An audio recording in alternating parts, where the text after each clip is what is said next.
Rabbiin of galagaasifanne toresaatiin galma keenya ifaadha fuuldurri keenya bu'aa badhaasa nageenya. Ifaadha fuuldurri keenya bu'aa badhaasa nageenya.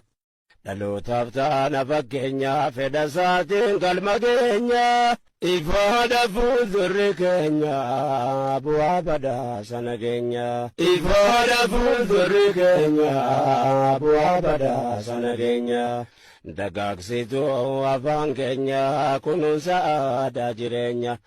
Dhalootaaf taana fakkeenya fedha isaatiin galma keenya ifaadha fuuldurri keenya bu'aa badhaasa nageenya. Ifaadha fuuldurri keenya bu'aa badhaasa nageenya.